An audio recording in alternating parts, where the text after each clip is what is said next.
Mesdames et messieurs, au nom du Club 44, j'ai le plaisir de vous saluer toutes et tous et de vous souhaiter la bienvenue pour la soirée fantastique qui nous attend. Il est vrai que c'est bien une soirée hors norme qui s'annonce, avec les personnalités monumentales qui nous font l'honneur de participer au festival Black Helvetia.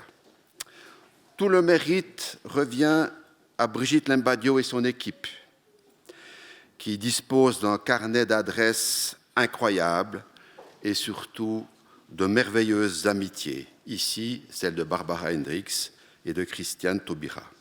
Or, comme on le sait très bien, les amitiés font souvent de petits miracles. C'est donc un immense merci que le Club 44 adresse à ses partenaires, d'abord à l'équipe Black Helvetia, ensuite au Théâtre populaire roman qui nous accueille dans ce superbe théâtre à l'italienne. Merci à Anne Bizong et son équipe. Ce soir, le Club 44, centre de culture orienté vers les conférences et les débats depuis 1944, comme son nom l'indique, ce soir, ce club est aux anges. Pour celles et ceux qui ne le connaissent pas, sachez que l'objectif du Club 44 est d'inviter les meilleurs conférenciers et conférencières pour entendre leur analyse sur les sujets les plus divers. Et comme le sera celle de ce soir, toutes les conférences sont enregistrées et constituent une médiathèque exceptionnelle avec actuellement environ 2300 archives. Le Club 44 rayonne bien au-delà de ses frontières et pour ne prendre qu'un exemple, mercredi dernier, il a été mentionné sur la chaîne de TV M6 dans l'émission La Grande Librairie avec la rabbine Delphine Horviller qui venait de nous visiter. Elle rappelait avoir trouvé dans notre médiathèque, justement, une conférence aussi fantastique qu'inattendue de Romain Gary. Par ailleurs, notre déléguée culturelle, Marie-Léa Zwalen, me demande d'informer le public qui projetait d'écouter le 25 octobre prochain l'écrivain et académicien Éric Orsena sur le thème des guerres de l'eau, que celui-ci doit renoncer à sa venue pour des raisons de santé. Il sera remplacé par l'ex-ministre français des Affaires étrangères, M. Hubert Védrine, qui partagera son analyse sur les nouveaux visages de la mondialisation. Voilà, je sais, j'ai déjà été trop long. Place maintenant à l'excellence et à Madame Aïcha Besser pour les présentations. Merci de votre attention. Belle soirée.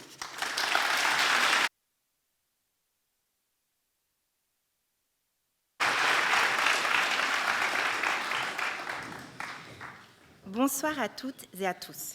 Je m'appelle Aïcha Besser et au nom de l'association Mélanine Suisse qui organise le festival Black Helvetia, j'aimerais vous souhaiter très chaleureusement la bienvenue.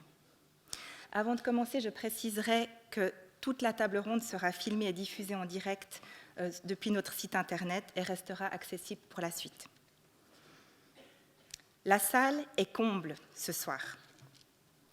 La salle est comble car celles qui nous font l'honneur d'être avec nous ce soir sont sublimes.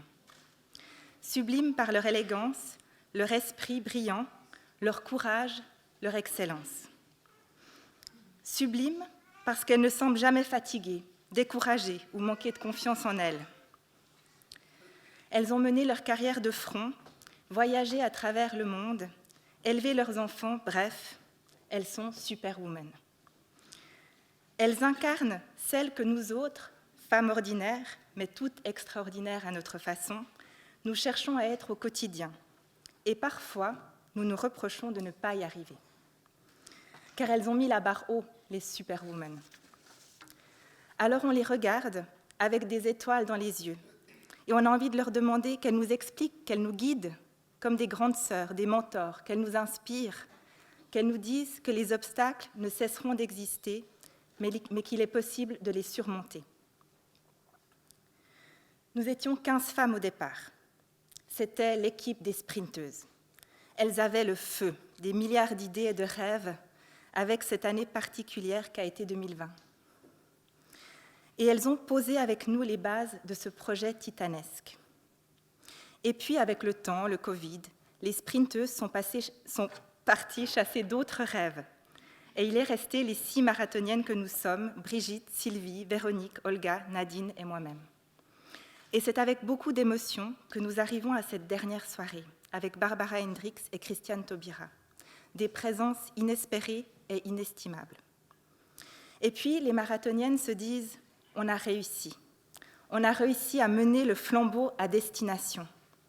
Et si on a réussi, c'est grâce à de formidables amitiés, à des relations de sororité qui nous relient par un fil transparent les unes aux autres ce soir. Pour l'heure, avant d'avoir le plaisir de les inviter sur scène, j'aimerais vous dire quelques mots sur Barbara Hendricks, qui a généreusement accepté d'être la marraine du festival, et Christiane Taubira. Barbara et Brigitte, la présidente de notre association, se sont rencontrées et elles se sont reconnues. Et c'est au nom de cette jolie amitié que Barbara a accepté son rôle de marraine. Avoir le soutien de cette grande dame nous a donné la foi dans notre projet, et pour cela, nous aimerions la remercier du fond du cœur. Née aux États-Unis, Barbara Hendricks obtient à l'âge de 20 ans une licence en mathématiques et en chimie. Elle étudie ensuite à la Juilliard School of Music de New York, où elle a comme professeure Maria Callas. Elle fera ses débuts sur les scènes internationales d'opéra en 1974, notamment à l'Opéra de San Francisco. Elle a plus de 20 rôles de soprano à son actif dans des opéras de Mozart, Bizet, Gounod, Verdi. Barbara Hendricks est une interprète majeure, considérée comme l'une des plus éminentes récitalistes de sa génération.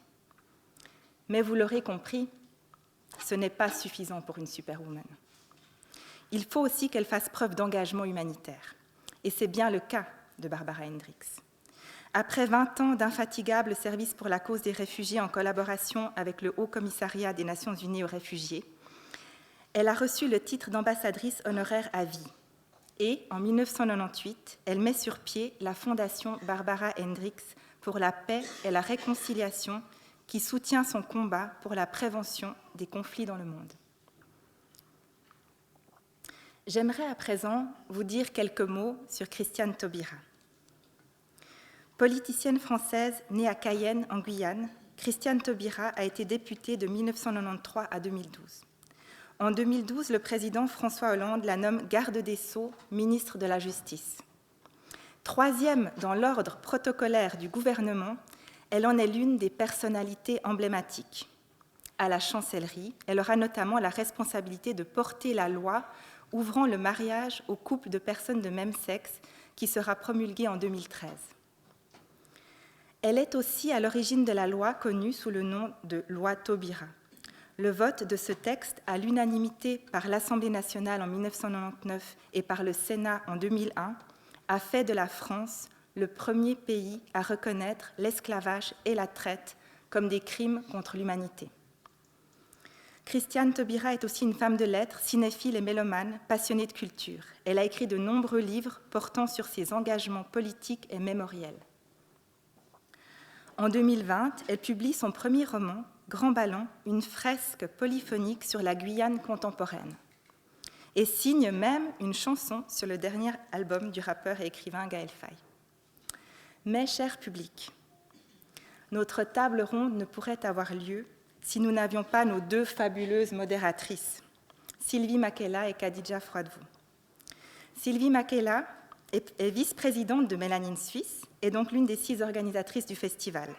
Mais elle est aussi entrepreneure et cofondatrice des salons de coiffure Tribu Urbaine dédiés aux cheveux texturés à Lausanne et à Genève.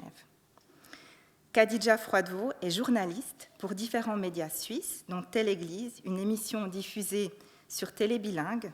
Elle a grandi à Paris avant de s'installer à Vienne.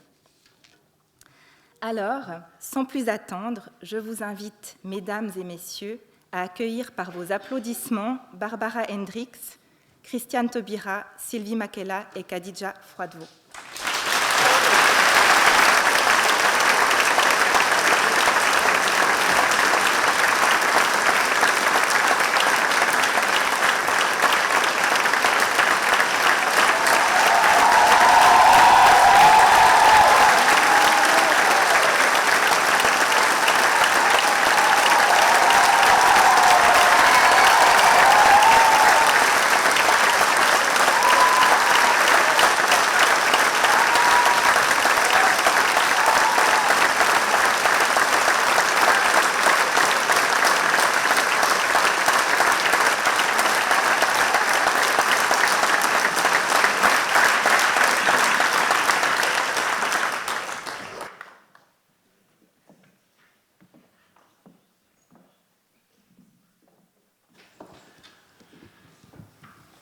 Bonsoir. Bonsoir. Bonsoir mesdames, bonsoir mesdames, messieurs et tous les autres. Vous allez bien? Oui, très bien, très bien, merci.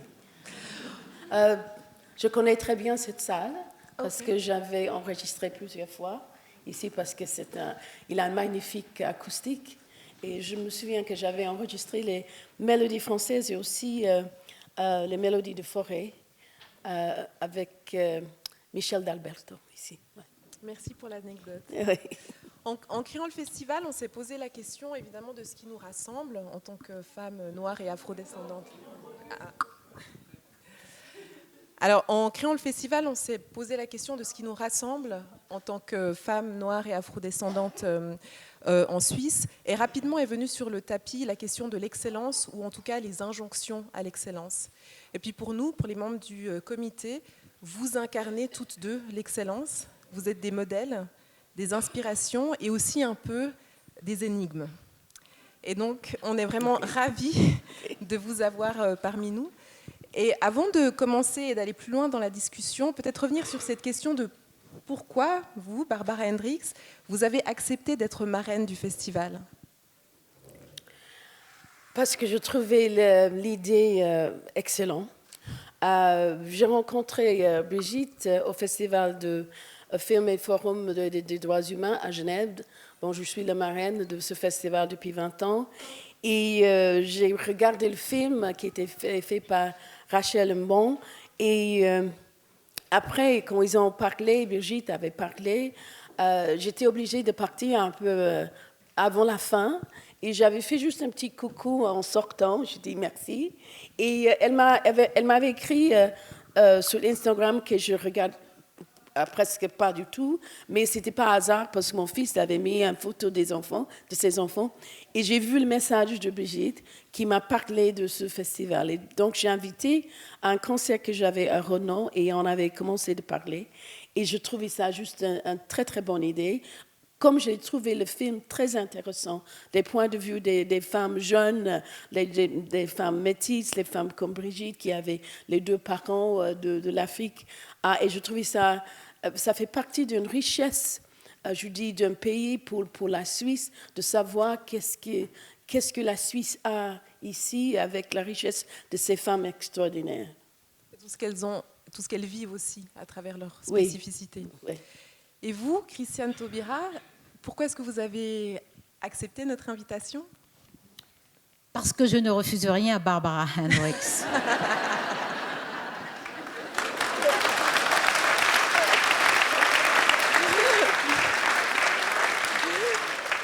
C'est tout simplement vrai. Barbara, c'est une amie, une très grande amie, très chère pour moi. Nous nous sommes rencontrés, ça fait 25 ans peut-être à peu près maintenant, oui, un quart de siècle. Barbara m'appelle à n'importe quelle heure, où que je sois. Elle est complètement indifférente au fuseau horaire. Parce que je ne sais jamais où tu te trouves. Hein? Et donc Barbara m'a appelé, m'a parlé, m'a dit le plus grand bien de Brigitte. Et je confirme, depuis quelques jours que je connais Brigitte, je confirme que le portrait de Barbara était parfaitement fondé, juste, bien vu, très sensible. Et donc voilà les raisons pour lesquelles je suis ici, alors qu'effectivement j'ai de multiples sollicitations et que je n'ai pas forcément toujours les critères les plus objectifs pour choisir. Mais là, avec Barbara, c'est un critère absolu. Le cadre est posé, le cadre d'une certaine sororité qu'on a pu effectivement aussi expérimenter dans le cadre du festival. Et c'est assez beau en fait de voir qu'il y a une chaîne d'amitié comme ça qui crée ce moment magique, en tout cas pour nous, possible. Merci encore d'être parmi nous. Est-ce que vous comprenez pourquoi vous êtes une source, toutes les deux, d'inspiration et pourquoi nous calquons une certaine conception du succès sur chacune d'entre vous?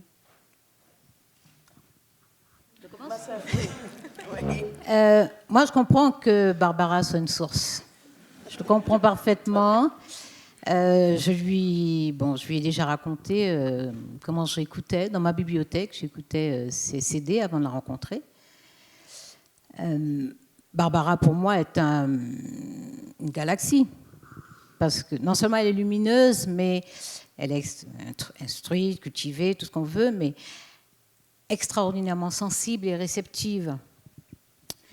Je veux dire que ça n'est pas que la force, ça n'est pas que le succès, ça n'est pas que le fait de franchir des étapes et de gagner des combats, c'est aussi ce qu'on est, soit ce qu'on demeure, ce qu'on reste, soit malgré les combats, malgré les rencontres, malgré la gloire, malgré toutes les lumières sur nous, qu'est-ce que nous restons et qu'est-ce que nous devenons aussi, c'est-à-dire comment la rencontre avec les autres, comment les combats, leur rudesse, leur âpreté nous transforment et comment nous résistons à certaines transformations.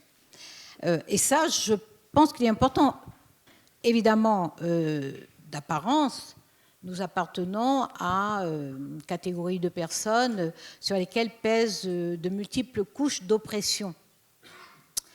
Ce que nous faisons, Barbara et moi, dans des champs différents, c'est rejeter ces oppressions, les vaincre. Pas seulement y échapper, pas seulement louvoyer, pas seulement les contourner, mais les abattre.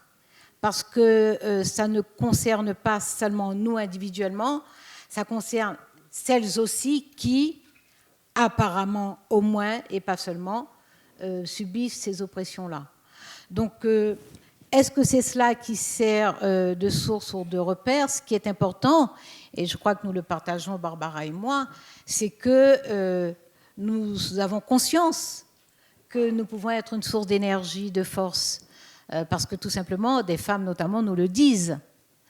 Et nous sommes fortes parce que ça nous permet de vivre pleinement la vie, hein, plutôt que d'être abattues. Mais nous sommes fortes parce que nous avons aussi, d'une certaine façon, le devoir d'être fortes. Nous avons aussi l'obligation, parce que nous avons cette force en nous, nous avons l'obligation de montrer, puisque nous sommes exposés à la vie publique, nous avons l'obligation de montrer aux petites filles, aux adolescentes, aux jeunes femmes, aux femmes, qu'on tient debout, quoi. Qu'on tient debout. C'est pas trop lourd, difficile? On va à l'opéra, on va au cinéma, on mange une glace, on se fait plaisir, on se fait cajoler, on lit de la bonne littérature, on déclame de la poésie, voilà, on se ressource. Oui. Alors, vous avez passablement répondu à cette question, mais est-ce que vous voulez peut-être... Oui. Elle a tellement bien répondu, mais moi, je voulais juste dire que parce que moi, je sens que ce que je suis n'a pas commencé avec moi. Moi, je suis sous les épaules beaucoup d'autres femmes qui sont venues avant moi et qu'il a ma responsabilité de faire le combat et de transférer ça à notre génération. Parce que j'ai eu la chance d'avoir beaucoup de femmes. En premier, ma mère, qui était mon exemple de la lutte qu'on a pour être ce qu'on est. Bon, je dis être la personne que je suis. Et moi, c'était juste un transfert de savoir, un transfert d'expérience, et aussi cette envie d'inclure, d'avoir d'autres autour de moi à qui je peux avoir un échange, pas seulement donner, mais un échange des idées et des expériences. Et je crois que c'est une ligne, parce que je crois que nous les femmes, je me sens comme femme noire, que je suis dans une ligne de beaucoup de femmes, ma mère, ma grand-mère et d'autres, que je dois être une sorte d'instrument de la musique, mais un instrument de partage. Alors, avec vous, nous sommes dans l'excellence. Définissez-vous l'excellence différemment pour les femmes noires? Non, l'excellence, c'est l'excellence, parce que...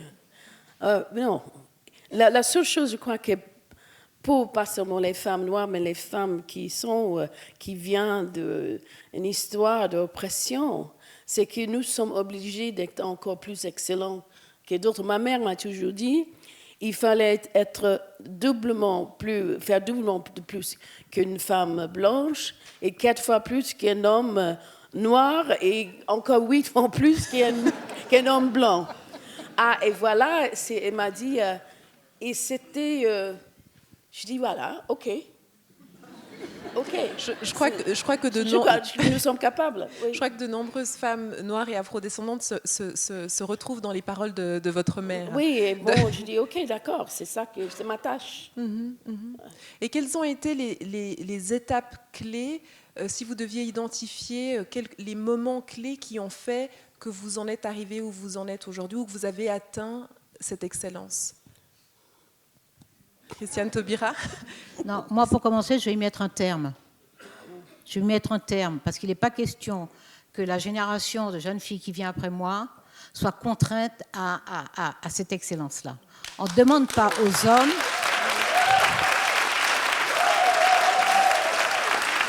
Donc, mon travail consiste à casser cela, parce que c'est inadmissible, c'est surhumain. Okay. C'est surhumain et c'est inhumain. Donc, moi, j'ai vécu cela aussi dans mon enfance. Heureusement, très tôt, j'étais très désobéissante, très, très impertinente, très insolente. Je vous assure que ça m'a sauvée de nombreux malheurs. De nombreux malheurs. Moi, j'ai rencontré le racisme. Je ne savais pas que c'était du racisme. Je l'ai rencontré, j'avais 6-7 ans. Bon. Je ne savais pas, c'est après, des années après, que j'ai compris. Sur le moment, j'ai pensé que c'était un mépris de classe. Parce que je viens d'une famille modeste. Je disais pauvre, mais nous avions à manger à la maison tous les jours, donc ça n'est pas vraiment de la pauvreté, mais c'était une famille très modeste, monoparentale, avec un regard social très lourd sur ma maman, qui élevait seule ses enfants de pères différents. Donc moi, j'ai pensé, elle a voulu que ses filles aillent dans une école confessionnelle privée, parce que l'école publique, à cette époque-là, n'était pas une école de succès, et donc elle s'est privée en payant notre scolarité. Et pour moi, le mépris que me renvoyaient certaines religieuses, pas toutes, il y avait notamment une religieuse qui était très jolie et très gentille, et je n'ai jamais compris ce qu'elle faisait là.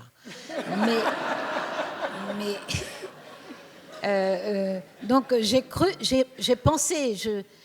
que c'était à cause de ma maman, parce que ma maman n'avait pas de mari, parce que donc j'ai cru pendant longtemps que c'était du mépris social. C'était à la fois du mépris social et du racisme, parce que je voyais bien, elle trichait de façon très flagrante en faveur de petites filles blanches.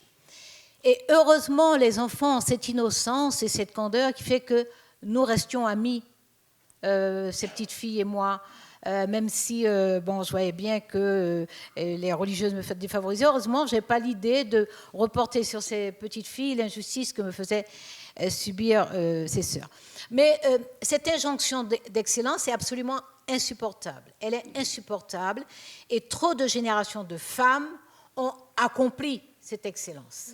Moi, je dis que nous sommes bonnes, nous sommes douées, parce que nous portons en conscience et même en inconscience historique, une culture du travail, une culture de l'exigence, une culture de la rigueur, parce qu'on ne nous a rien passé. Nous, femmes, on ne nous a rien passé.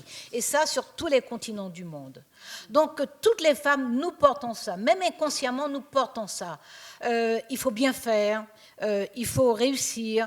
Et puis, si tu n'es pas capable de faire ça à 20 sur 20, tu ne t'embarques pas.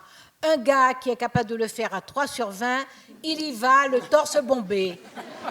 Donc, ça suffit. Il faut maintenant que, si notre niveau, c'est 12 sur 20, on sait que c'est 12 sur 20, et on sait qu'en travaillant, on va arriver à 18 sur 20, à 20 sur 20, en un clin d'œil.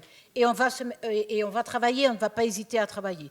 Donc oui, l'excellence, mais pas l'excellence en tant qu'injonction. L'excellence, si ça nous apporte du plaisir, si ça nous épanouit, l'excellence parce que nous aimons profondément ce que nous faisons, oui, mais pas en tant qu'injonction. Alors peut-être que je reformule ma question sur les étapes clés qui vous auront amené à l'excellence, mais plutôt quelles sont les étapes marquantes de votre vie qui font que vous êtes les femmes que vous êtes aujourd'hui ? Moi, je crois que moi, je n'ai pas senti ça comme une contrainte. C'est plutôt j'aimais être première de la classe.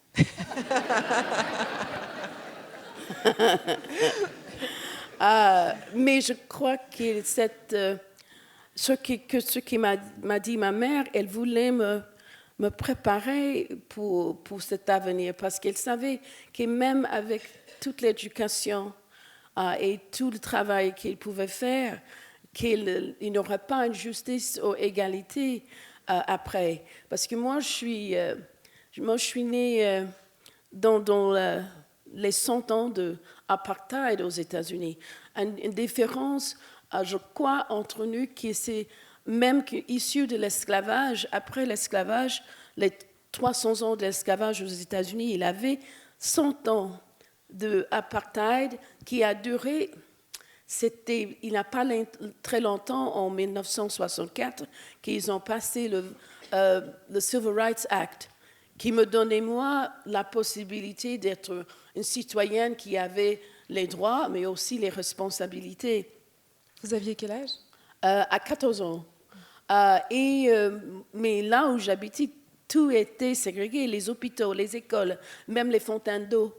Je crois que moi, ce qui m'intéresse aussi avec Christiane, parce qu'autour d'elle, elle avait aussi des exemples des femmes et des hommes noirs qui elle n'était pas en minorité. Et je crois que ce message de ma mère était quelque part pour me préparer pour les portes qui allaient fermer, malgré mon travail, malgré mon envie. Mais j'ai eu une chance d'avoir une vie qui était aussi pleine d'anges, des gens qui étaient sur mon chemin tout le long de ma vie, qui m'ont montré un peu le chemin, qui m'ont poussé un peu, mis la main dans le dos. J'ai eu cette chance d'avoir tellement d'amour. Je crois que cet amour m'a fait en sorte que je n'ai pas senti vraiment les portes fermées. Oh, ah oui, c'était fermé, c'est claqué. Non, mais il avait toujours quelque chose, je crois, qui m'a portée, qui m'a toujours portée, mais aussi j'étais très ouverte. J'avais très curieuse. Ah, qu'est-ce que c'est ça? Oui, c'est intéressant. Pourquoi? Parce que, imaginez qu'il est né dans l'Arkansas, vous dites Arkansas, et de penser quand je chantais à l'école, à l'église, mon père était pasteur, qu'un jour j'allais chanter sur les scènes de l'Opéra de Paris, de Munich, de la Scala. Ce n'était pas un rêve pour moi. Mais je chantais parce que j'aimais le chant, j'aimais la musique. Et je crois que c'est ça le moteur qui m'a... Je faisais tout par l'amour. Et voilà, je suis sûre qu'il avait beaucoup de fois que peut-être je n'étais pas engagée pour les raisons racistes, mais il avait d'autres gens qui pour d'autres raisons, m'ont aidé à... Et pour moi, j'ai vu que la vie était, tu dis, plein d'anges partout. Donc finalement, au-delà d'étapes ou de moments précis, c'est vraiment l'entourage, les gens qui ont l'amour dont vous avez pu bénéficier, qui fait que vous êtes la femme. Oui, où je me suis trouvée dans un endroit où je ne pouvais même pas imaginer. Moi, quand j'appelais mon père pour lui dire, bon, il faut dire que j'avais reçu c'était une longue histoire, il faut acheter le livre. Mais j'étais invitée à faire partie d'une école, d'académie de musique classique quand j'avais 18 ans. Et juste avant de terminer mes études à l'université, comme elle avait dit avant, en mathématiques et chimie, parce que je chantais un peu à l'église et je m'entendais chanter vraiment.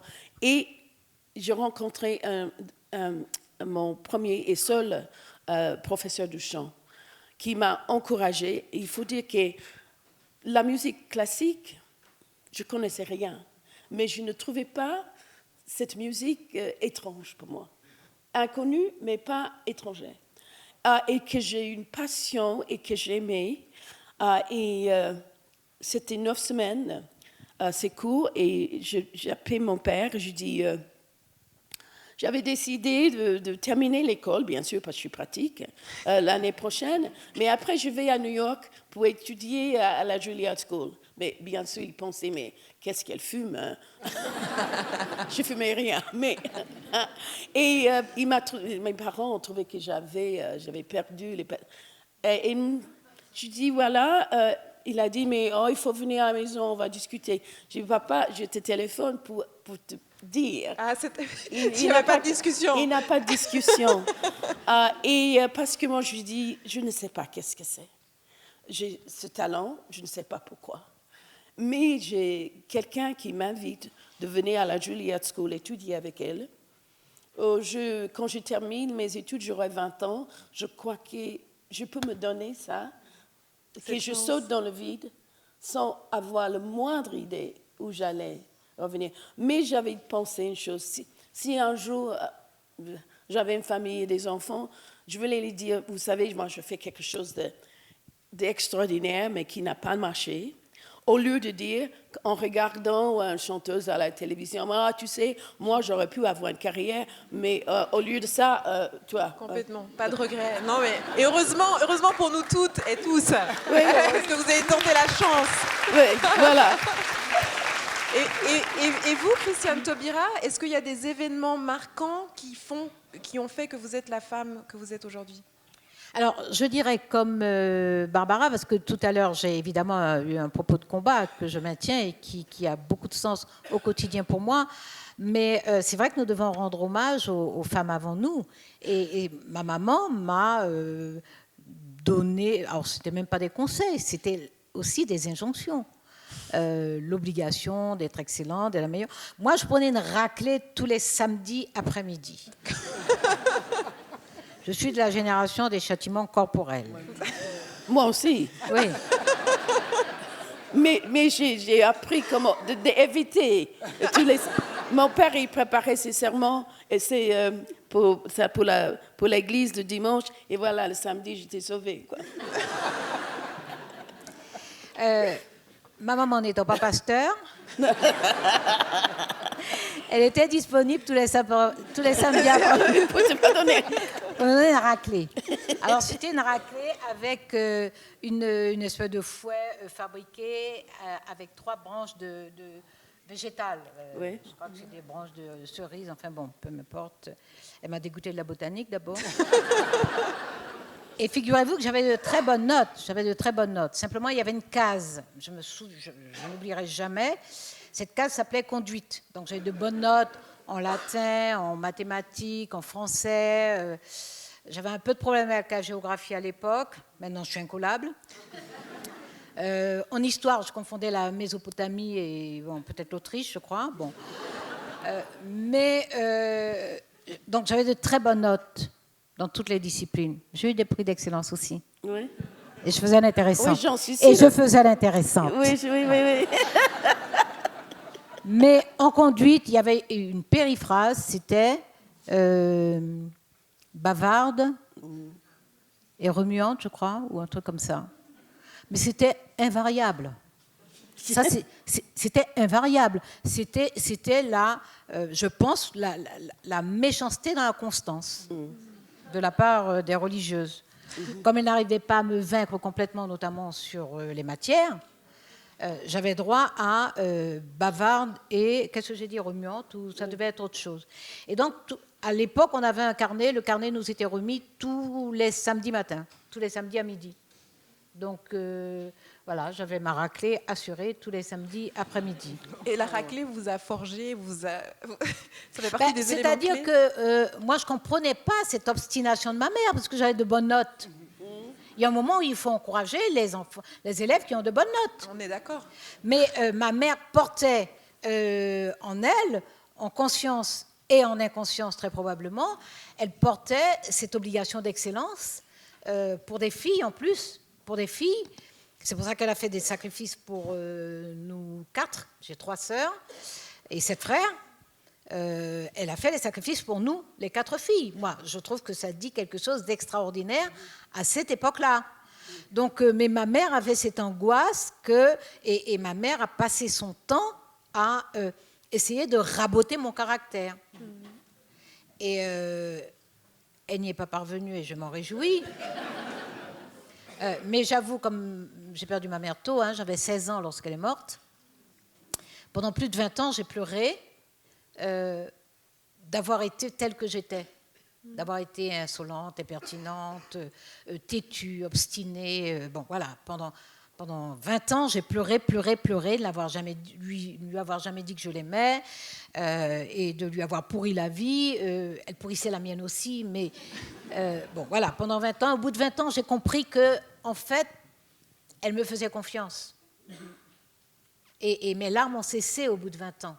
Elle me faisait confiance et simplement, elle voulait m'éviter des tracas dans la vie, des obstacles. Alors, c'est l'obsession, évidemment, de l'excellence, c'est l'obsession de la virginité, c'est l'obsession de la sagesse, c'est l'obsession... Moi, je commençais à tomber amoureux à 9 ans, 8 ans et demi, 9 ans. Bon, amoureuse. Donc, voilà, on ne peut pas canaliser tout ça.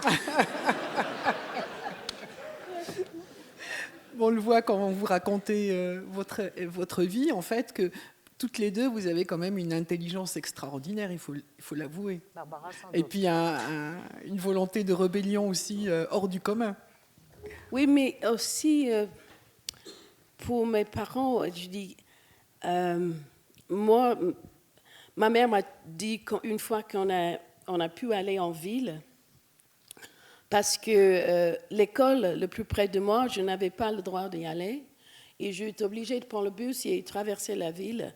Et elle m'a toujours dit, ferme ta gueule, parce que je pouvais perdre ma vie. Parce que si j'osais dire un mot à la mauvaise personne blanche, il pouvait me tuer, venir me chercher, et personne n'allait rien dire. Et j'ai vu un peu après, moi aussi j'étais très rebelle, surtout contre mon père. Et j'ai vu après, c'est qu'ils essaient de nous sauver un peu la vie. Pour mes frères, c'était vraiment épouvantable qu'ils ont essayé de le caser, surtout quand il est sorti de la maison.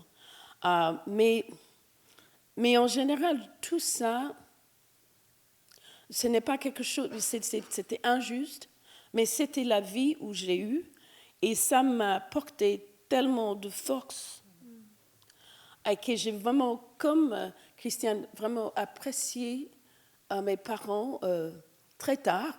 Moi, je n'étais pas aussi insolente que toi, parce qu'après, j'étais fille de pasteur. On n'était pas fait, nous, les filles de pasteur.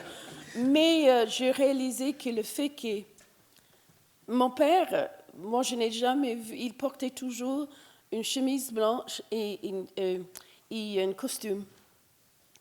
Mais quand j'ai réalisé plus tard que mon père, il était obligé que s'il marchait dans la rue, de quitter le trottoir s'il avait un enfant blanche qu'il y passait, pour lui laisser la place. Et que ça, il a gardé, et qu'il n'a jamais parlé de ça. Et quand j'ai réalisé tout ce qu'il a fait et qu'il est resté en vie en plus, j'ai commencé d'être un peu plus tendre avec lui et le fait qu'aussi on était punis parce qu'il a dit il fallait le faire, sinon pour me protéger. Je ne suis pas d'accord, je n'ai pas fait ça avec mes enfants, mais quand même j'ai un peu compris les sacrifices qu'ils ont faits, et c'est une des raisons que je peux être ici aujourd'hui, à cause d'eux et à cause, pas seulement d'eux, mais les enseignants à l'école. Quand les écoliers blancs ont reçu les livres, les nouvelles éditions, nous, on a reçu les leurs, sales, avec les écritures. Et nos enseignants ont essayé de remplir ce vide des choses qu'il n'y en a pas eu, dans les terrains de sport, aussi dans les laboratoires de chimie. La première fois quand je suis allée, à l'université de Nebraska, je suis entrée dans un laboratoire. Mais je dis, mais je n'ai jamais vu. Et c'est extraordinaire que tous ces gens, comme je dis, c'était l'amour, même que la situation était difficile. Parce que si on est vivant, il faut lutter. Il y a ce sentiment de communauté. Hein. J'ai l'impression que c'est quelque chose de très fort, finalement, Oui. en tout cas dans ce que vous nous racontez, de ce qui vous a permis, Oui. de malgré les difficultés, malgré une ségrégation raciale très violente, Oui. de finalement continuer le chemin. Mais je veux dire que moi, j'étais un enfant assez gai et je jouais facilement. Et je me souviens une fois en France que quelqu'un m'a demandé comment c'était pour moi d'être très noire. Je dis, mais pour moi, c'était normal. Je ne me lève pas le matin en disant, oh mon Dieu, je suis encore noire.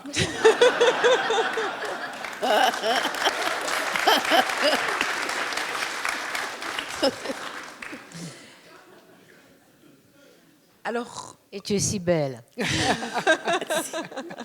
Ma sœur, ma petite sœur, parce que je suis alors, plus âgée. revenons sur votre amitié, justement. Revenons sur votre amitié. Vous nous avez dit que vous vous connaissez depuis 25 ans, mais comment est-ce que vous vous êtes rencontrés? Vous vous en souvenez? Non, moi je crois que j'avais commencé l'inviter quand j'avais des cancers. Ah, Oui, j'avais envie d'inviter Christiane et bon, elle est venue au concert, elle était très timide. Des fois, elle est presque partie avant que je ne pouvais pas le saluer à la fin. Oui, tu étais timide. mais vous l'avez invité parce que vous Oui, non, connaissez non, parce que je l'ai vue, et quand je l'ai vue, surtout quand elle parle. Ah, je suis tout à fait d'accord Quand avec elle vous. parle, Sur ce coup-là. c'est émouvant. Parce que, bon, moi, je parle... Mon fils, il m'a dit, chaque fois qu'il me voit à la télé, il me dit, maman, tu parles très bien la francophonie. Mais elle parle français. Elle est... non, on est d'accord. C'est la poésie.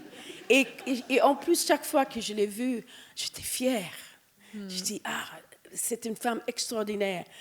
Et ce n'est pas ce que je voulais être sa copine, mais c'est que je voulais partager ce que je fais avec elle. Et quand elle a accepté de venir au concert, et quand elle était ministre, c'était plus difficile parce qu'elle est venue avec 7 gardes-corps. Je dis, mais comment tu supportes ça? Mais c'était nécessaire parce que vraiment, elle était menacée. Et voilà, avec les années, on avait continué comme ça. Et voilà. Il faut dire que les rares fois où Barbara écrit, parce que Barbara, elle appelle. Oh non, mais parce que mon toute heure. français, je n'écris pas en français, moi. Les rares fois où Barbara écrit, c'est Christiane, alors, 2 dernières fois. Christiane, j'ai un concert ce soir à Marseille, est-ce que tu viens? Le jour même pour le soir. Alors le pire, c'est la suite de l'histoire. C'est que je suis en train de m'asseoir dans un avion parce que je me rends à Marseille pour inaugurer la prison des Baumettes. Et donc, bêtement, je lui réponds « Ok, je te rejoins ce soir ». Et je change mon programme parce que j'étais censée rentrer à Paris le soir, donc je décide de rester à Marseille et donc d'aller au concert. Donc Barbara, c'est ça, c'est-à-dire que peut-être 2 ans après, c'est je joue à la Havane demain soir. Est-ce que tu viens? Est-ce que tu viens? Mais il n'a pas de vol direct de la Guyane à La Havane. Je dis Barbara pour la Havane, essaie de me prévenir plus tôt. Est-ce que vous Mais je suis capable, voilà, de prendre un billet et d'aller à la Havane écouter un concert de Barbara. Voilà. Est-ce C'est ça notre amitié. Est-ce que vous ressentez le besoin, ou est-ce que vous avez ressenti le besoin justement de créer des amitiés avec des femmes noires? Non, pas le besoin, parce que... Mais quand j'avais la possibilité avec une femme comme Christiane, parce que c'est un soutien, parce que j'ai besoin de savoir qu'elle existe.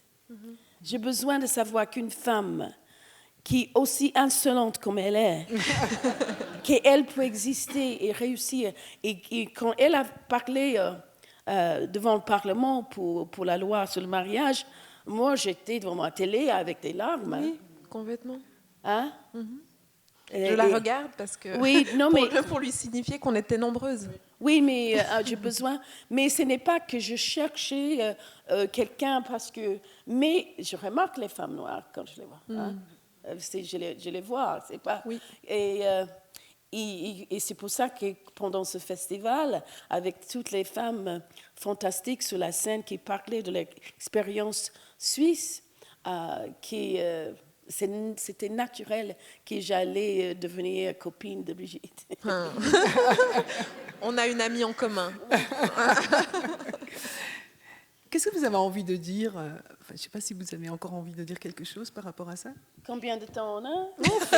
On est bien Elle a des parti. choses fantastiques à dire, j'en suis sûre. Mais oui, mais tu vois comment je t'écoute religieusement. Donc, c'est que bon, je ne me lasse jamais, ni de ton intelligence, ni de ta finesse. Lorsque je rencontre une femme noire, même si je trouve que vraiment la formule est complètement idiote, mais alors, complètement idiote. Mais bon, voilà, on désigne les personnes comme ça. Mais je suis attentive parce que je sais, je suppose en sachant que c'est très probable qu'elle affronte 1000 difficultés, 1000 préjugés, qu'elle a probablement déjà été agressée, qu'elle a probablement subi de multiples injustices, qu'elle n'a pas eu le poste qu'elle méritait, qu'elle a été marginalisée sans raison, qu'elle a fait des efforts qui n'ont pas été récompensés, qu'elle a reçu en pleine figure des insultes sexistes, racistes, etc. Je présuppose tout cela. Donc, je suis plus attentive. Je suis naturellement plus attentive.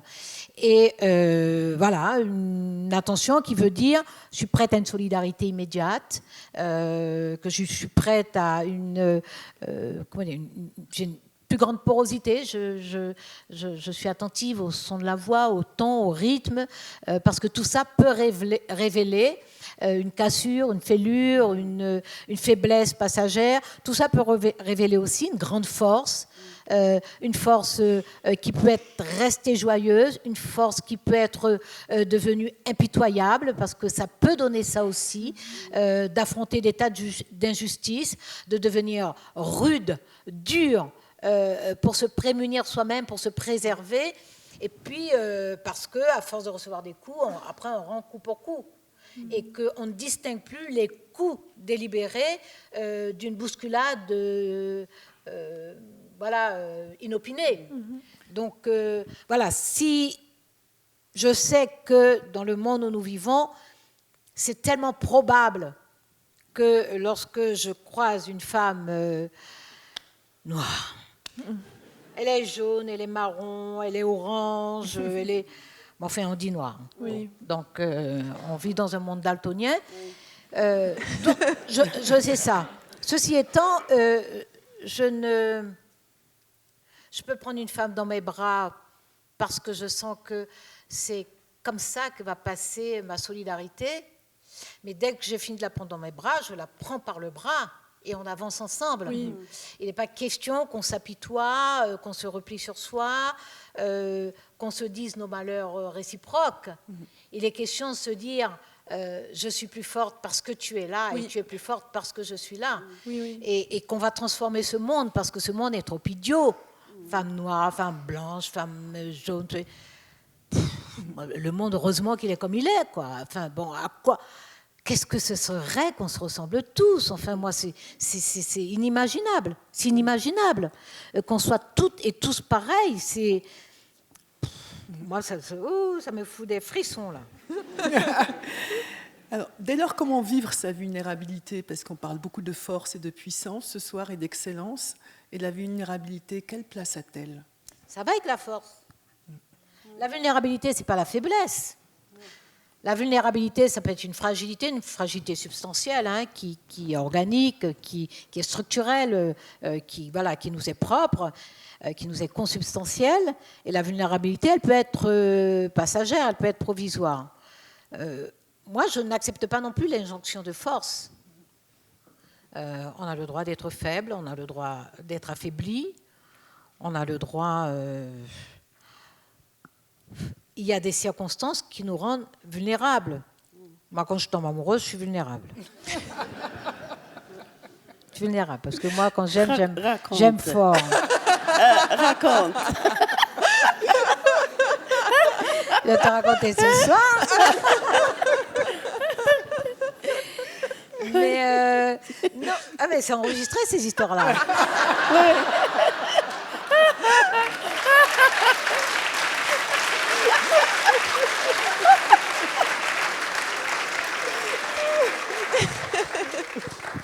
Donc j'étais en train de dire très sérieusement que non, les femmes. Mais il y a des. Alors, nous cumulons les oppressions, les exclusions, les marginalisations. Nous les cumulons. Nous les cumulons en tant que femmes. Nous les cumulons en tant que femmes noires, avec des régimes différents. Moi, j'ai connu le racisme à l'école, je vous expliquais, parce que c'était une école particulière, c'était une école confessionnelle, etc. Mais j'ai grandi, comme le rappelait Barbara tout à l'heure, j'ai grandi dans une société où la très grande majorité des gens me ressemblaient. Et je n'ai pas connu d'apartheid, de ségrégation, je n'ai pas connu ça en tant que tel. J'ai connu effectivement des zones réservées, j'ai connu l'autocensure, j'ai connu le doute sur soi, j'ai connu l'intériorisation du regard social méprisant, j'ai connu tout ça, mais je n'ai pas connu l'apartheid ou la ségrégation, c'est-à-dire des lois qui instaurent votre minoration, votre infériorisation et votre exclusion. Je n'ai pas connu ça en tant que tel. Et d'ailleurs, dans un de mes livres, je commence un chapitre en disant « Je suis devenue noire à Paris en 2005 ». Parce qu'on m'a invité à la télévision et on m'a dit « Vous, en tant que femme noire », alors j'étais députée depuis un moment, je ramenais ma fraise depuis un moment, ça faisait un moment que la loi crime contre l'humanité, esclavage, traite, crime contre l'humanité était passée. Et puis on m'invite à la télévision. Alors vous, en tant que femme noire, que pensez-vous de... C'est-à-dire que ma qualité de femme noire, ça me fait avoir une opinion. Bon, voilà, donc je suis devenue noire à ce moment-là. Et puis ça leur a posé quelques problèmes quelque temps, parce qu'en France, la République indivisible, etc., ça commence à poser un problème de dire à la radio ou à la télévision, vous, femme noire. Donc un jour, on me dit, et vous, en tant que black?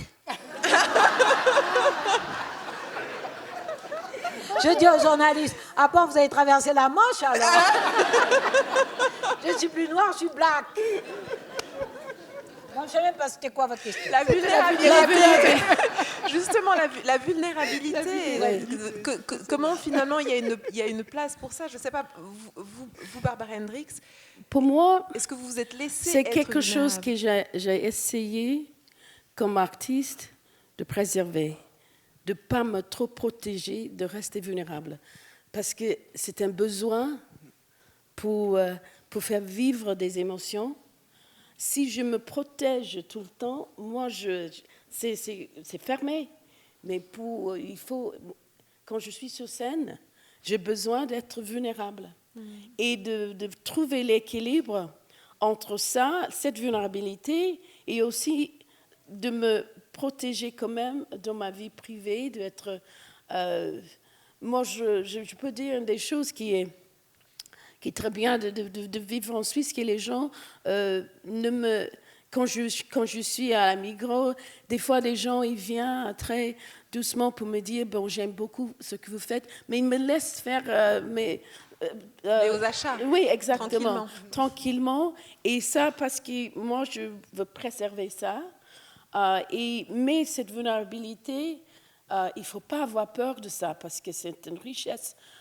En tout cas, pour un musicien, pour un artiste, c'est une richesse d'avoir, de rester vulnérable.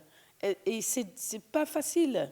C'est pas facile parce qu'on a même rien à faire avec le fait d'être noir, mais les attaques des gens qui pensent qu'ils savent mieux que moi comment je dois chanter. Et là, j'essaie quand même de garder le plus vulnérable que je puisse être, c'est le meilleur artiste que je peux être. Ouais, voilà. D'être vulnérable. Merci. Et bon, c'est quelque chose qu'il faut accepter ça. Ouais. Merci. Vous aimez les mots, hein, Christiane Taubira. Je crois que vous les maîtrisez mieux que personne. Et quoi, oui. Oui. Vous êtes auteur. D'ailleurs, les livres, il y a un de vos livres qu'on peut retrouver tout à l'heure. La capacité de certains auteurs à pouvoir mettre des mots, des concepts ou donner de la voix à certains personnages nécessaires peut être une grande ressource. Et moi, cet été, j'ai découvert Édouard Louis et Didier Ribon qui développent la notion de transfuge de classe.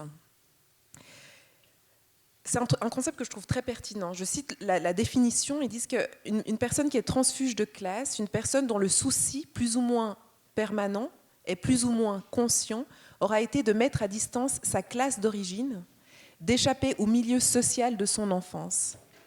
En quoi vous êtes des transfuges de votre milieu social ?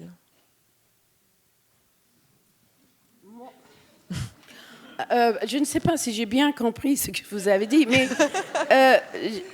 moi j'aimerais dire que sans la petite fille qui est grandie dans un endroit rural, je fais mes jouets avec la boue, et j'ai toujours cette boue entre mes orteils aujourd'hui, parce que c'est ma force. Je suis toujours cette petite fille qui me guide. Mm-hmm.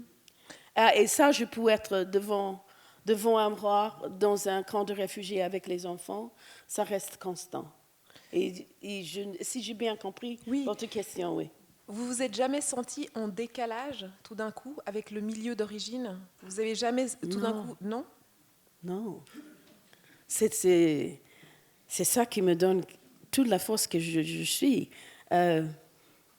D'être née là, j'étais avec. Je me demandais, enfant, j'ai dit une fois à ma mère, j'ai dit, mais vous pouvez me dire la vérité. Quelqu'un m'a laissé à l'église, non? J'ai dit, je suis assez forte pour l'assumer, vous pouvez me dire. Mais quand même. Non, mais ça, c'est, oui, toute cette musique que je chantais à l'église, je ne peux pas chanter Mozart sans avoir chanté cette musique. Mm-hmm. Et moi, je crois que je porte ça avec moi tout le temps. Mm. Et ça devient plus fort avec l'âge. Que je n'échappe pas Little Rock, Arkansas. Mm-hmm. Ça reste très fort en moi. Ouais. Moi, je ne sais pas si parce qu'il avait des big words. Et je ne sais pas si j'ai bien compris. Non, très bien. Oui, non, mais tu as bien compris, tu as bien décrit, parce que le concept de transfuge de classe, tel qu'il est défini justement par Édouard Louis et Didier Ribon, c'est qu'ils parlent de leur expérience, ils partent de leur expérience, qui sont narrés dans leurs ouvrages, d'ailleurs, dans leurs livres, et ils échappent à leur classe, parce qu'ils ont vécu des oppressions, orientation sexuelle, misère ouvrière, exclusion, violences diverses, etc., marginalisation. Donc, ils échappent à leur classe.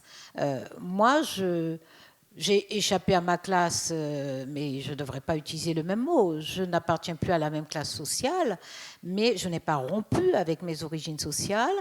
Il est hors de question que je rompe avec mes origines sociales. Et c'est cette fidélité, comme Barbara, à cette enfance, à cette appartenance sociale, à tout ce capital. Il y a un bagage colossal. Moi, ma maman, plus que les coups, le souvenir, parce que je vous disais que je prenais des coups hebdomadaires, mais plus que ça, il y a toute l'imprégnation d'une éthique de vie, la générosité, la disponibilité vis-à-vis des autres, le respect de son propre nom, la fierté, l'honneur. Tout ça, moi, je l'ai appris, pas forcément en tant que leçon très clairement formelle, mais par imprégnation, c'est-à-dire d'abord par l'exemple, la générosité. Ma maman, elle passait son temps à s'occuper de la moitié des vieilles dames de la ville. Les clochards de la ville, à l'époque on les appelait clochards et ça n'était pas péjoratif. Ces personnes-là venaient à la maison et étaient reçues avec respect, avec bienveillance et avec respect. Donc moi, j'ai été imprégnée de tout ça, en plus de ce qui a été verbalisé, formulé par les mots. Donc j'ai été imprégnée de ça et moi, je n'ai aucune envie de rompre avec mon origine sociale, aucune envie. Et c'est parce que je reste liée à cette origine sociale, que je reste réceptive à ce qu'elle est, que je porte moi aussi le patrimoine de cette expérience sociale. Par exemple, lorsque j'entends dire que les pauvres sont ça, les pauvres sont ci, les pauvres sont égoïstes, le racisme, l'extrême droite, etc., sont les gens pauvres qui ne s'en sortent pas, etc., je suis désolée. Je suis désolée. Oui, il y a des personnes pauvres qui, en désarroi, se mettent à détester l'autre. L'autre, il suffit qu'il ait une petite différence avec soi et ça y est, ça peut devenir un ennemi parce que ça permet de dégorger toute une série de frustrations. Mais moi, je connais beaucoup de pauvres qui ont peu de choses, mais qui l'apportent. Qui vont apporter à des personnes réfugiées un pull élimé, mais un pull propre. Qui vont proposer un bol de soupe, pas de viande dedans, mais un bol de soupe. Donc, moi, je connais la culture de la pauvreté, qui est une culture de l'attention, une culture de la générosité, une culture de la dignité, une culture de la fierté. Les vêtements sont des vêtements de piètre qualité, mais ils sont propres, ils sont bien tenus, ils sont repassés. Donc, c'est ça la pauvreté. Moi, je ne veux pas perdre ça. Je ne veux pas perdre ça.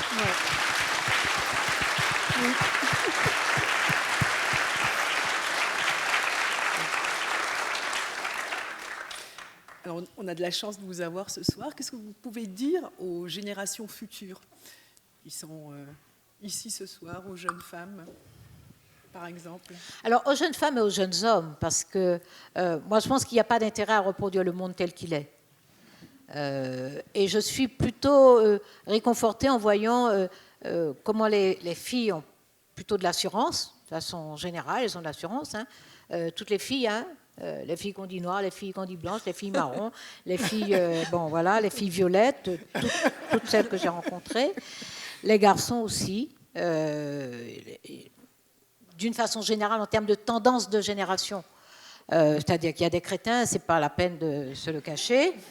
Il y a des jeunes qui, de façon très étonnante, sont dans des trajectoires de rejet, de haine, de mépris, de racisme, d'antisémitisme, de vision anti-musulmane, de handiphobie, de homophobie, etc. Il y en a, bon, moi, c'est une anomalie, parce que lorsqu'on a 20 ans, etc., on est plutôt curieux du monde, on est plutôt réceptif au monde, on est plutôt disponible pour voir toute la diversité du monde, pour comprendre les autres, pour entendre les autres, etc. Donc pour moi, c'est une anomalie, mais peu importe, il y a beaucoup d'anomalies dans le monde.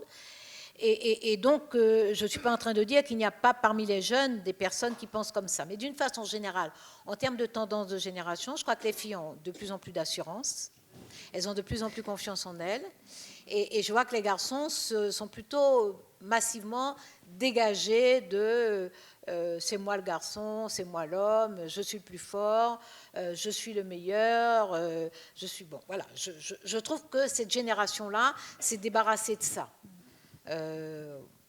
Sans doute qu'on y a un peu de mérite. Nous, les mamans de notre génération, je pense qu'on y a quelques mérites. Mais voilà. Mais il s'agit justement, l'intérêt de percevoir cela chez cette génération, c'est de se dire, là, il y a une matière qui nous permet d'espérer une transformation du monde. Et à quoi ça sert si les petites filles qui ont 2-3 ans aujourd'hui Dans 15 ans, elles en sont à discuter. Est-ce qu'il y a une injonction d'excellence sur les femmes noires? Est-ce qu'on doit être, en tant que femme, noire ou pas noire, est-ce qu'on doit être absolument les meilleures? Est-ce qu'on doit faire attention à la façon dont on s'habille selon l'endroit où on va, ou selon l'espace public, ou selon l'heure? Non, c'est pas la peine qu'on se batte autant. C'est-à-dire qu'on perd des nuits, on se bat, on prend des coups. Ça ne veut pas dire qu'on ne sente pas les coups. C'est pas parce qu'on résiste aux coups qu'on ne les sent pas. Donc moi, je veux pas que les jeunes filles là, elles aient à prendre les mêmes coups, parce que je sais qu'elles vont les ressentir. Donc l'intérêt que nous, on ait affronté les coups, c'est que les filles derrière, elles n'aient pas à les prendre. Merci. Hein? Merci bien. Merci.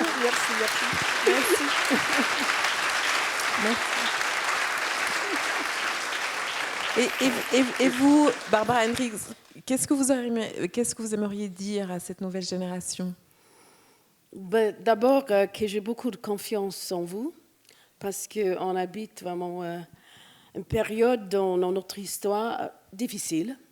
Et ça veut dire que si vous êtes là pendant cette période, ça veut dire que vous serez à l'auteur de tous les défis de ce temps. Mais il faut juste oser d'être soi-même.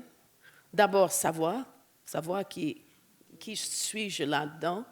Qu'est-ce que j'ai vraiment envie de faire avec ma vie, de faire avec dans cette période. On peut avoir peur, mais surtout pas renfermer. Il faut oser d'être ouvert, oser ouvrir les yeux sur les autres, oser voir l'autre comme ta sœur, ton frère, ton enfant. Parce que nous sommes dans ce bateau ensemble et vraiment, on risque vraiment de couler tous ensemble. Comme il a dit Martin Luther King, qu'il faut qu'on commence vraiment d'agir comme des frères et des sœurs, parce que sinon, on va tous mourir comme des idiots.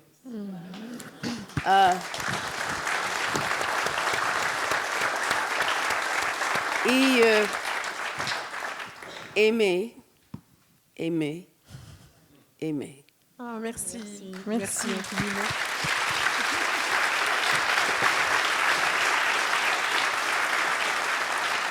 Merci infiniment. C'est déjà le moment de terminer cette conversation bien agréable. Merci, vraiment. Elle est extraordinaire. Ouais, vous êtes extraordinaire. Vous êtes extraordinaire. Tu es fabuleuse. Vraiment, vraiment.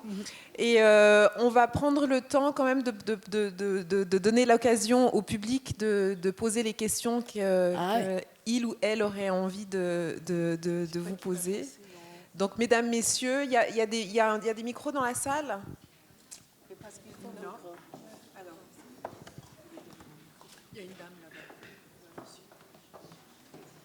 Merci.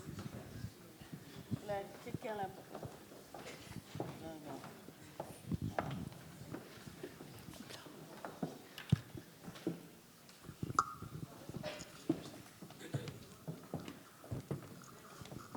Bonsoir et merci beaucoup de ces partages extrêmement inspirants et touchants. Je suis la fondatrice d'une organisation qui s'appelle Black Roses Mentors et je travaille avec des jeunes femmes et des professionnels que j'essaye d'aider à rayonner par leur talent, à s'épanouir par leur talent et à impacter positivement la prochaine génération. Et beaucoup de femmes avec lesquelles je travaille sont prises justement dans cette injonction d'excellence, prisonnières de schémas de carrière qui ne sont pas épanouissants pour elles, mais elles sont coincées par la pression de leur environnement, l'habitude, le besoin de sécurité, etc. Vous, à l'opposé, toutes les deux, vous êtes en plus d'être brillantes, multipassionnées, charismatiques, lumineuses, créatives, chacune dans la littérature, la musique, mais vous avez aussi eu des carrières extrêmement bien structurées. Quels conseils donneriez-vous à des femmes qui ont une graine de passion en elles, mais qu'elles essayent de faire taire parce qu'elles ont peur de faire bouger trop des choses dans la vie un peu sécurisée qu'elles ont établie, pour laisser ouvrir la porte à la passion, nourrir ces passions et les faire grandir avec beauté comme vous l'avez fait. Merci. On répond à chaque question? D'accord. À la limite, je continuerai la phrase de Barbara. Aimer, aimer, aimer, et s'aimer soi, hein, dans le lot, là. s'aimer soi. Donc, il faut savoir... Alors, il y a des tempéraments divers. On ne peut pas dire à tout le monde de se battre, d'aller prendre des coups, de résister. Non, il y a des personnes qui sont plus faibles, plus fragiles, je dirais, plus fragiles que d'autres. Et puis, il y a des personnes qui aiment leur tranquillité. Il y a des personnes qui aiment leur vie sans houle, hein, comme une mère étale. Donc, se connaître, s'aimer, s'accepter, et puis voir ce qu'on a envie de faire. En tout cas, ne pas se brider.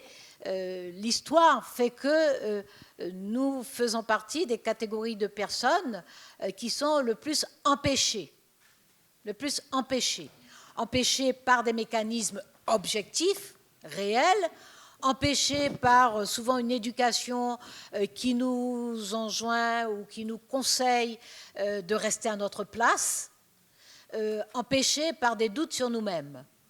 Donc il faut lever ces empêchements-là et vivre pleinement. Mais savoir qu'en vivant pleinement, on risque, hein, on risque évidemment. Donc moi, ce que je dirais à votre jeune génération, c'est qu'on est juste complètement capable d'affronter les tracas qu'on a. On est en mesure d'affronter les difficultés auxquelles on est confronté. On doute de soi souvent, donc s'il y a un conseil qu'une vieille dame comme moi peut vous donner, une vieille dame, protestez quand même, non?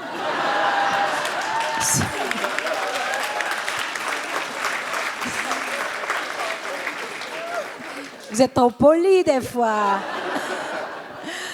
Donc, s'il y a un conseil que je peux vous donner, c'est de croire en vous et de savoir que vous portez en vous des ressources que vous ignorez. Moi, je n'aurais pas imaginé que j'étais capable d'affronter ce que j'ai affronté.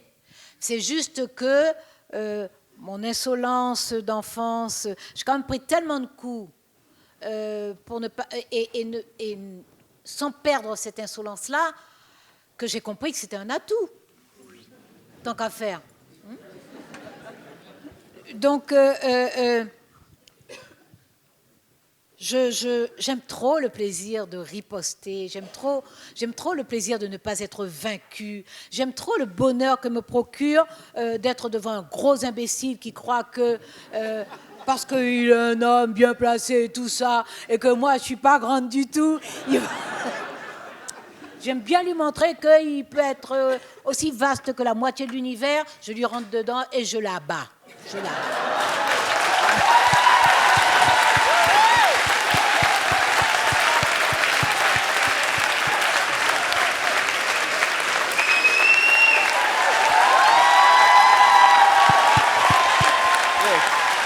Elle a raison.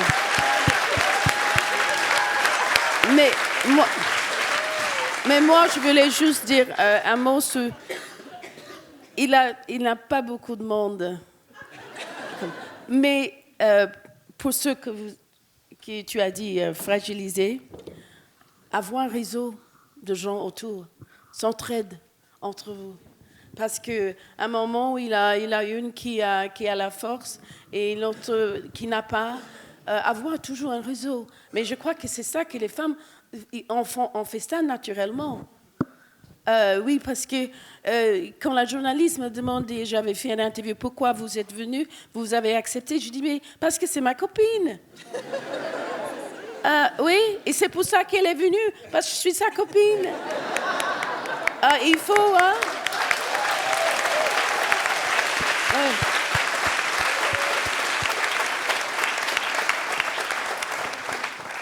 Voilà. C'est la sororité. Notre solidarité entre filles, entre femmes. C'est très important. Bonsoir. J'avais une question. Déjà, je voulais vous dire merci. C'est un plaisir pour moi de participer à cette soirée extraordinaire. Donc déjà, merci au Festival Black Helvetia, à l'association aussi Mélanie Suisse. Oui, vraiment, applaudissez-vous. Je suis tout émue parce que moi, Christiane Taubira, je vous regarde souvent sur les vidéos YouTube parce que voilà, c'est extraordinaire de vous écouter, de vous entendre. Et puis voilà, Barbara, ben forcément, vous, c'est ma maman qui nous a fait vous découvrir avec ma sœur et qui a eu la chance de vous rencontrer d'ailleurs récemment lors de votre dernier passage. Donc voilà, je suis super émue. Ma question est donc, tout à l'heure on a parlé justement de cette injonction à l'excellence que vous voulez abattre. Et je me demandais si toutes les deux, justement, parfois, vous vous autorisez en public cette possibilité de ne pas être excellente, en fait. Parce que comme vous avez toutes les deux grandi avec cette injonction-là, finalement, est-ce que parfois, quand vous êtes, je ne sais pas, à la télévision, vous vous autorisez à ne pas l'être excellente? Non, Nous sommes, oui, parce que nous nous sommes excellentes. Oui. Tout le temps et partout. Oui, Tout le temps oui. et partout. Oui. En effet. En effet, en effet. Oui, exact. Nous sommes. Il faut avoir confiance en nous. Moi, je sais que je sais plein de choses parce que je lis depuis très longtemps. Je suis curieuse. Je travaille beaucoup. Attention, je travaille beaucoup. J'ai toujours beaucoup travaillé. Et je sais aussi ce que je ne sais pas. Et je n'ai aucun problème de ne pas savoir certaines choses. Si c'est utile ou si ça m'intéresse, je vais travailler, je vais aller chercher, je vais apprendre des choses nouvelles. Mais je n'ai aucun problème. Et il faut qu'on se dégage de ça. On ne peut pas tout savoir. On ne peut pas. Il se trouve que toutes les deux, nous sommes excellentes partout, dans tout. Mais nous nous donnons de nouveaux défis à chaque fois, n'est-ce pas? Oui. Parce que nous voulons nous hisser.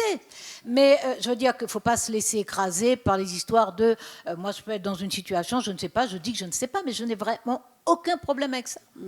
Je sais trop de choses pour être préoccupée par le fait que je ne sais pas ce qu'on me demande là, ce qu'on me dit, etc. Et au contraire, c'est quelque chose à apprendre. Bon, il m'est arrivé de refuser des responsabilités qui étaient extrêmement prestigieuses, parfois pour des raisons c'est une époque où j'ai pas envie de vivre à Paris, voilà, et qu'il faut résider à Paris pour assumer cette responsabilité. Ça m'est arrivé 3 fois. Parce que c'était des périodes où je n'avais pas envie de vivre à Paris. Donc, j'imagine qu'un homme dans la moyenne n'aurait pas refusé ces choses prestigieuses. C'est-à-dire que nous conservons des libertés. Nous n'avons pas de doute sur nous-mêmes, nous conservons des libertés. Je sais qu'en refusant ces proposé avec beaucoup d'insistance, ces responsabilités prestigieuses, je sais que j'ai l'air irrationnel. Enfin bon, voilà, c'est pas comme ça dans ces milieux-là, dans ces milieux de gens très. Donc non, c'est juste vous dire qu'il faut arrêter, il faut vous dégager de ça. Il faut vous dégager de ça. Nous sommes excellents. Quand je dis que nous sommes excellentes, nous n'avons jamais cessé de travailler. Nous n'avons jamais cessé d'être exigeantes. Nous n'avons jamais rabaissé nos standards d'exigence. C'est le résultat de ça. Nous ne sommes pas excellentes parce qu'on nous a donné 3 piqûres. Nous sommes excellentes parce que nous n'arrêtons pas de travailler, de nous surpasser. Et que nous sommes aussi conscients de nos responsabilités respectives en étant visibles dans l'espace public. Donc, voilà, faut arrêter de croire que l'excellence, c'est une pilule, quoi. Et puis, on a le droit de ne pas être excellent dans tout. On a parfaitement le droit. Voilà. Moi, il a aussi un certain joie, en tout cas dans le travail de continuer de réussir faire des choses, apprendre quelque chose, cette joie de le faire.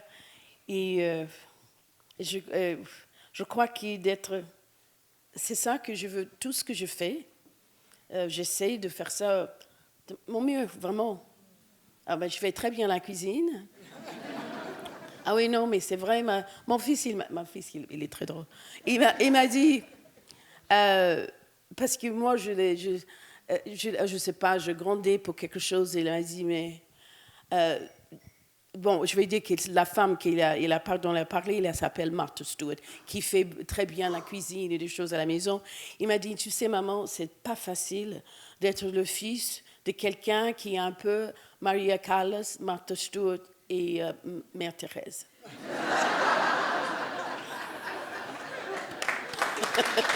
Voilà.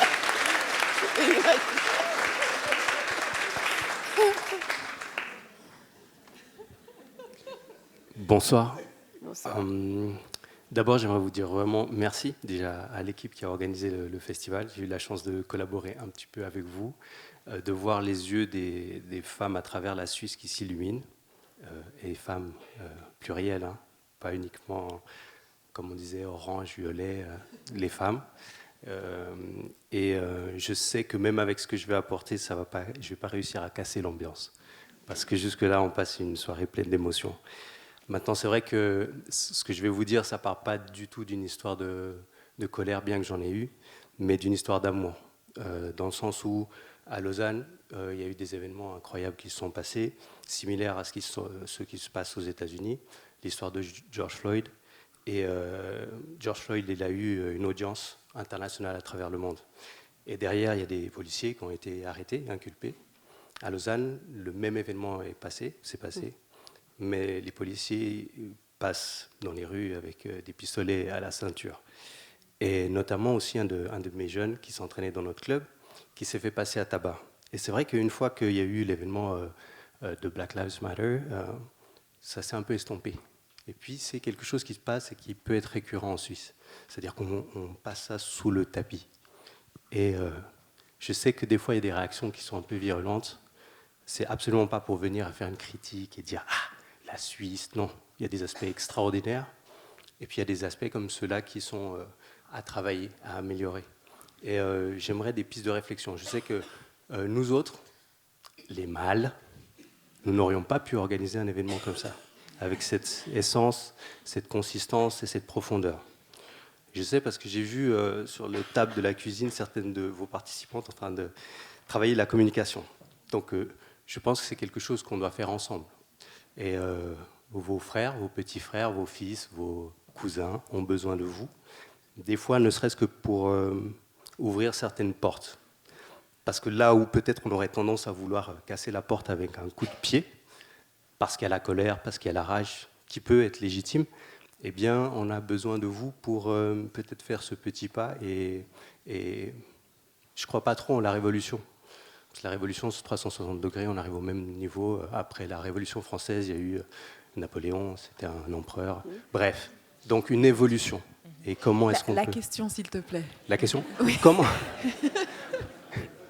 Comment est-ce qu'on peut s'organiser ? Comment est-ce que vous pourriez nous aider ? On essaie depuis très longtemps de vous emmener. Je crois d'être ensemble, de travailler ensemble, d'être, comme je dis, cette ouverture, d'être ensemble. Je me souviens quand j'étais à l'université, il avait un homme, parce qu'il avait très peu de Noirs à l'université de Nebraska, et il est venu parce qu'il faisait partie de ce club des Noirs, et d'abord il m'a demandé si je pouvais venir à une réunion. Je ne pouvais pas. Et mais je lui ai dit, bon, je suis très intéressée. Il m'a dit, mais c'est très bien, mais je voulais juste être sûre, just to see how black you are. And I said, wait, I'm from Arkansas. You're from Nebraska. Hello? Et il a dit, mais non, mais pour... Je dis, mais en plus, moi, je lutte beaucoup pour les droits des femmes. Il a dit, oh, non, il faut que nous, on aura les droits, nous les Noirs, et après, on va vous les donner, les vôtres. Je dis, non, merci, c'est pas comme ça. On entre ensemble, même pas moi derrière vous. Et voilà, c'est ça qu'il faut entrer, on passe la porte ensemble, la main dans la main. Je soutiens très fortement la réponse de Barbara parce que il faut refuser, je peux y aller, il faut refuser l'essentialisation. Vous dites vous, c'est quoi vous les femmes, on est toutes pareilles, et vous les hommes, vous êtes tous pareils. Non, une violence policière est une violence policière en tant que telle, où qu'elle se passe. Une violence policière est une violence policière, et dans les démocraties, il existe normalement des institutions judiciaires qui traitent, qui doivent traiter. Bon. On voit bien que selon les pays, il y a une capacité plus ou moins réelle, grande et forte à ce que l'institution judiciaire s'empare effectivement de ces actes-là. Mais une violence policière est une violence policière. Un propos raciste est un propos raciste, un acte raciste est un acte raciste.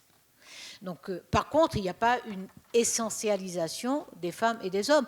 Il n'y a pas le camp des hommes qui appelle le camp des femmes parce que les femmes, avec leur douceur plurigénérationnelle et légendaire et proverbiale, sont capables de faire de la communication. Là où vous auriez donné un coup de pied dans la porte, moi, s'il faut donner un coup de pied dans la porte, je le donne, hein.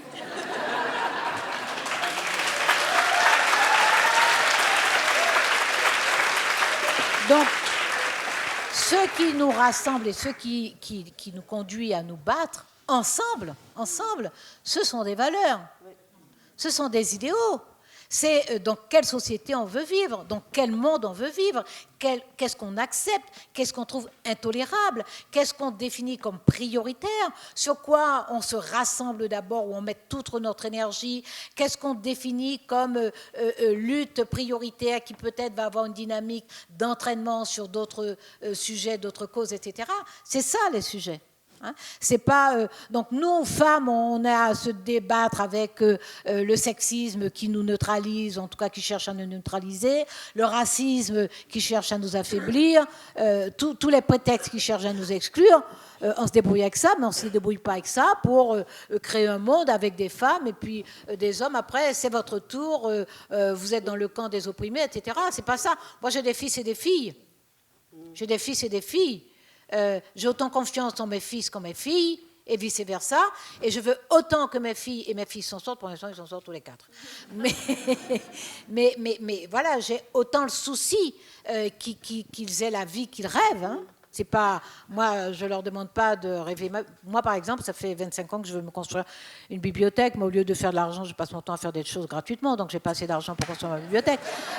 Donc, et mes enfants, gentiment, m'ont dit, bah écoute, maintenant qu'on est, on est en vie active, on peut faire un emprunt et t'aider à construire ta bibliothèque.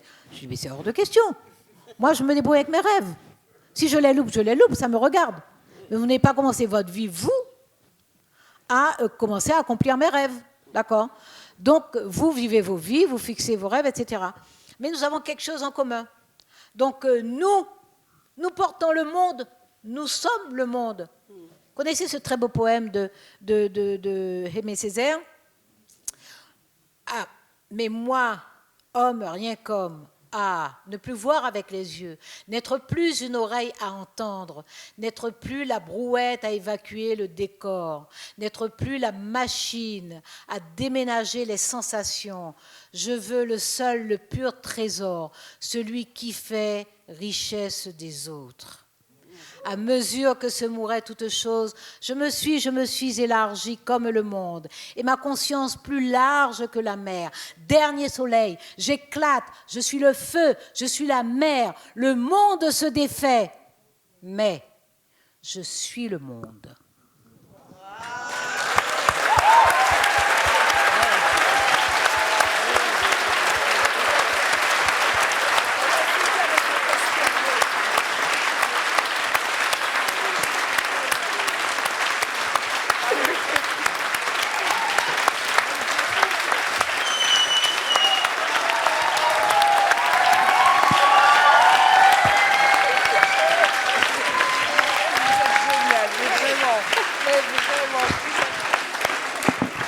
Alors, on a terminé avec les questions, mais la soirée n'est pas terminée. Donc, on va juste...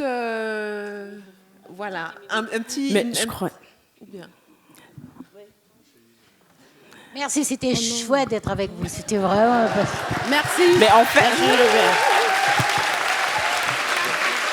J'y vais ?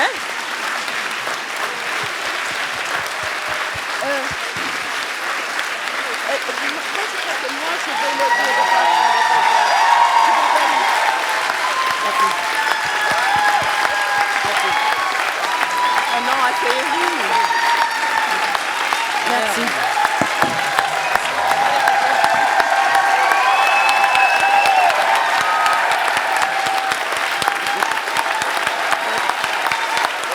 Merci.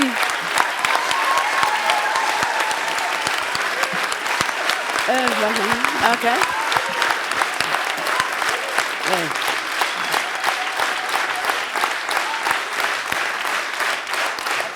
OK. J'avais quelque chose à dire. Bon, maintenant, je vais revenir après 10 minutes, mais j'ai juste vous demander de faire quelque chose, de ne pas prendre des photos, de ne pas enregistrer. J'ai envie que vous êtes ici dans le moment avec moi, parce que aussi, en plus, ça me dérange quand ma concentration, parce que ça va rester dans votre cœur, et ça ne peut pas, c'est beaucoup plus fort que sur l'écran. OK? Merci. Oui, moi, je veux.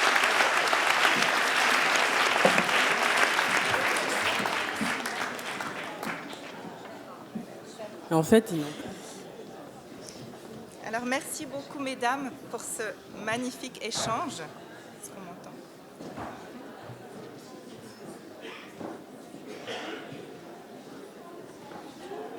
bon, bah, j'espère que tout à l'heure on pourra. Ok. Merci beaucoup, mesdames, pour ce magnifique échange. Je vous sais impatient, car comme promis, nous allons avoir l'immense privilège d'assister à un mini-concert de Barbara Hendricks, accompagnée de son époux Ulf Englund à la guitare. Je profite de ce petit moment On reprépare un petit peu la scène pour faire quelques annonces.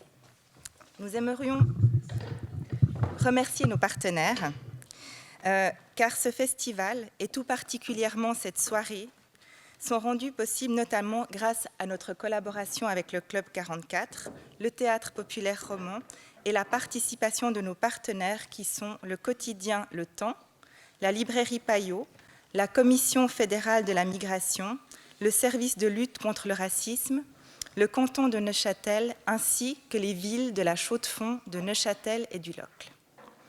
Tous ont eu l'audace de croire en nous et dans le fait qu'un projet autour des femmes noires et afrodescendantes avait sa place en Suisse.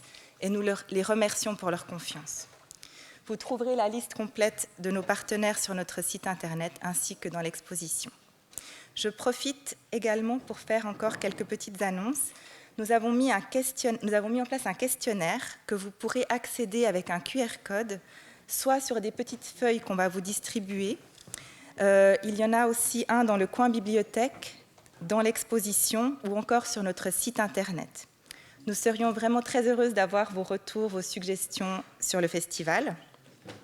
Le deuxième point que j'aimerais souligner, c'est que j'aimerais porter à votre attention une très belle pièce de théâtre intitulée « Une carte noire nommée Désir » de Rebecca Chaillon, qui porte également sur la thématique des femmes afrodescendantes et qui joue jusqu'à demain au Théâtre de Vidy à Lausanne et ici au TPR les 16 et 17 mars.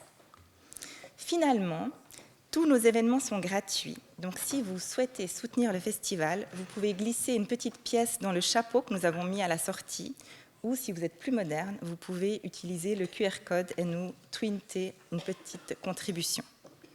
Voilà, je vais laisser place à la musique et je vais vous demander d'accueillir, dès qu'ils seront prêts, Barbara Hendricks et son époux Ulf Englund.